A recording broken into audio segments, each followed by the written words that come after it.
Assalamualaikum dan selamat petang. Sekarang kita bersiaran langsung di 3M Auto Cooler di UUC Telipok. So hari ini kita ada satu customer Viva. Ya, customer Viva ini mengadu banyak masalah ini kereta. Yang pertama, dia minta buat benda yang leaking nih, yang bocor di sini semua nih. Bocor, sini leaking, semua nih berminyak nih. Dia minta buat di mana ke tempat dia leaking. Oke, setelah kita cek di mana dia tempat leaking nih, ada 3 tempat dia leaking, 3 tempat. Yang pertama di valve cover gasket yang terlampau lama sudah. Ya, di valve cover ini kalau kita nampak, ini valve cover gasket sudah lama dan spark plug pun basah. Ini spark plug basah. So dia basah disebabkan seal plug sudah keras, nah macam batu sudah keras. Jadi ini valve cover pun sudah lama, dekat berapa tahun sudah, mungkin 9 tahun lebih sudah ini kereta tidak pernah ganti. Ya, valve cover gasket pun dia keras, sebab itu kenapa minyak ada mengalir di sini. Ya, itu valve cover gasket. Dan ini oil seal pun tidak boleh, kita mau ganti boleh, kita akan cabut di sini. Kita akan cabut nih dan kita akan pasang balik ataupun kita besarkan lubang ini masuk oil seal baru. Tetapi kita mencadangkan dengan customer ini, benda ini sudah lama. Kalau kita pasang juga tidak ada masalah. Cuma masalah dia tidak tahan lah kalau kita pasang balik. Sebab ini benda ini sudah 9 tahun. Ya, sudah 9 tahun. So kalau kita pakai balik memang akan mendatangkan masalah lagi lah. So kalau kita ganti di sini boleh, cuma ada risiko dia akan terbuka balik ataupun tidak tahan. Sebab ini kabel pun sudah 9 tahun. So owner cakap dia minta ganti sekali dengan yang baru. So yang baru punya valve cover dia macam ni. Ini baru one set datang. So sekali dengan dia punya getah. Getah ini nampak timbul nih, getah dia nampak timbul, yang ini sudah rata. Ini rata sudah, getah dia tiada, sudah mati sudah. So minyak akan keluar dari sini. So yang getah oil seal plug tuh, yang ini keras macam batu, tidak boleh picit. So yang ini kita boleh picit, lembut. Tuh, lembut saja. Dia lembut saja, so dia boleh peluk ini spark plug. Sini dia akan peluk. Dia akan peluk ini coil, dia peluk sini. So dia tidak akan masuklah minyak ke dalam sini spark plug. Jadi spark plugnya pun kita ganti. Kalau kita nampak ini spark plug sudah hitam, ya hitam dan legam, dan dia punya rod tengah pun sudah miring, sudah memang terbakar. So kita akan ganti valve cover baru. So perbezaan dia, valve cover baru perbezaan dia, satu getah dia kenyal, seal plug pun kenyal. So kita tidak perlu buka ni kabel plastik. Sebenarnya kalau dia nak jimat boleh, tapi owner saya maklumkan, so dia kata ganti satu kali. So kita akan ganti one set macam ni. InsyaAllah dia lagi tahan dan lagi jimat masa. Dari segi upah lah. Ya, sebab kalau kita ganti ini nanti dia akan terbuka balik. So itu berkaitan leaking yang pertama, berkaitan dengan engine. Leaking yang pertama ialah di kawasan valve cover gasket dan valve cover seal plug. Ini keras sudah nih. So dia boleh pecah sudahlah. Oke. Leaking yang kedua, dia leaking di bagian filter o-ring. Filter o-ring nih, dia ada satu getah dekat sini. Getah ini dia akan pecah, keras, dia akan keluarkan minyak ke bawah nih. So dia leaking, yang tadi first dia leaking sini atas valve cover, yang kedua dia leaking lagi di bawah sini. So getah ini kalau kita setelah buka, ini kita sudah buka. Asal getah ini dia adalah kenyal, tapi ini kita boleh patahkan. Dia sudah rapuh lah. So dia terletak di dalam sini. Getah ini terletak di dalam sini. Ini pun o-ring pun sudah patah. Boleh dipatahkan lah. Gitu. Boleh dipatahkan. Sudah dia rapuh, so minyak akan keluar di bawah. So itu leaking yang kedua.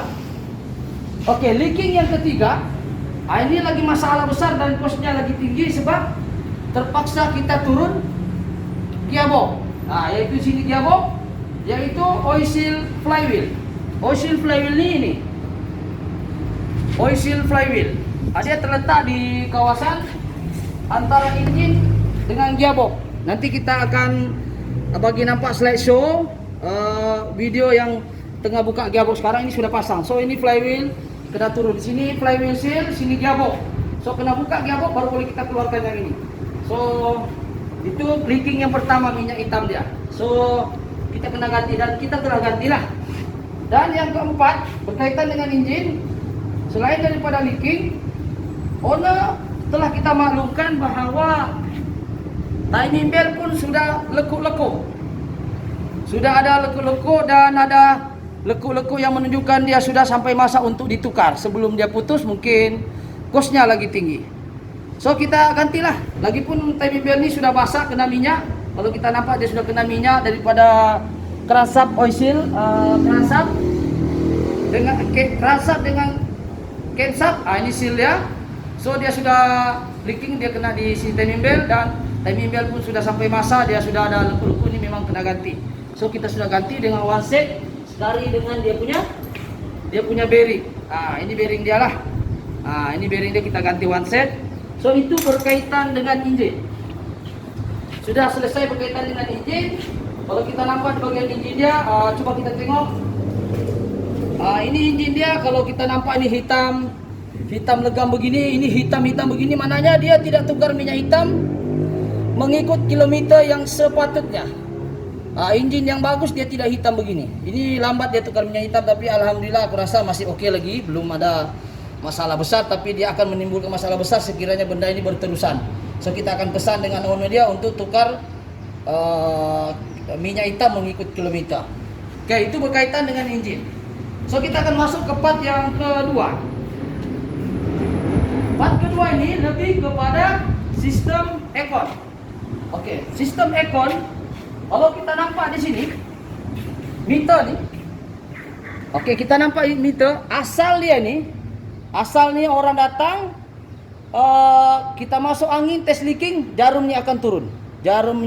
Sekarang dah lebih kurang dekat 1,5 jam kita tes leaking, jarum ini masih stay di tempat yang asal. So menunjukkan tiada bocor.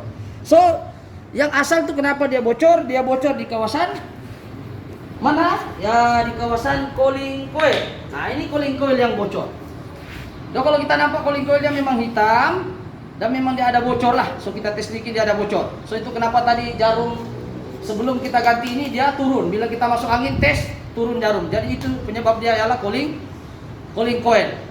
So kita sudah sebis, dan berkaitan cooling coil punya penggantian ini kita akan bagi slideshow video selepas ini, nanti dia akan nampak. So ini yang perlu diganti cooling coil, dan valve ni penting juga kita ganti walaupun pada asalnya tidak sumbat, tetapi biasanya normal kita akan ganti. Sebab apa? Biasa jarum ini akan sumbat. So kita tidak mau ambil risiko untuk kita ganti yang original balik. Oke, itu satu. Kedua, kita ganti juga dryer. Dryer ini fungsinya menapis bendasing supaya ada benda yang kotor dia akan tertinggal di sini. So dia tidak akan sumbat di bagian cooling coil, tidak bagian dalam dia. So ini kita ganti juga. So itu berkaitan dengan aircon. So kita nampak aircon sini, kondenser sudah kita cuci. Ini kondenser kita cucilah. Kasih asal dia ini hitam banyak kotoran. So kita cuci sedikit supaya nampak bersih. So yang lain kalau kita nampak di dashboard sini, dashboard kita sudah pasang. Cooling coil pun sudah pasang. So nanti kita akan bagi gambar selepas inilah slideshow dia. So itu yang kedua berkaitan dengan sistem aircon lah. Oke. Sistem aircon kita insyaallah selepas kita siapkan semua ini, kita akan hantar berapakah suhu sejuk selepas kita sebut. Insyaallah selepas ini kita akan bagi tengok. So kita beralih kepada masalah yang ketiga. Owner maklumkan masalah ketiga ini ialah mounting absorber. Kita cek memang sudah hancur. Kalau kita nampak ini absorber punya mounting memang dia sudah berdangdut, berjoget-joget. Ya dia memang sudah sampai masa getah dia sudah tidak boleh pakai lah. So kita sudah ganti. So yang kita ganti mana? Inilah kita nampak yang baru, dia fit. Ya dia fit. Bila dia fit begini maknanya cantik lah. Kalau mounting dia tinggi, andai kata tuan-tuan punya mounting dia duduk macam ni, tinggi jarak maknanya getah sudah haus. Dia sepatutnya cantik, dia begini, fit ke bawah. Tapi bila makin lama dia akan naik macam ni tinggi. So kalau nampak macam ni sudah tinggi, mana absorber mounting anda sudah rosak dan patut diganti untuk suspension yang lebih selesa dan mantap. Oke, itu suspension yang kereta Viva lah.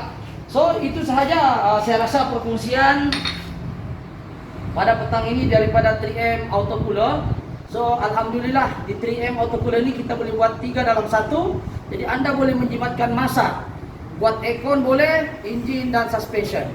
So insyaallah kepada mereka yang berada di luar, bolehlah datang ke 3M Auto Cooler di UC Telipop, ataupun boleh datang ke 3M Auto Workshop di Alam Musra, ataupun ke 3M Auto Garage yang terletak di Cyber City, Kepayan.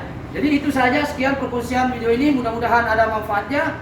Jadi sekiranya video ini memberi manfaat kepada Anda, mohon like lah atau share kepada rekan-rekan Anda agar sama-sama mendapat manfaat yang baik. Oke, itu saya. Sekian, terima kasih.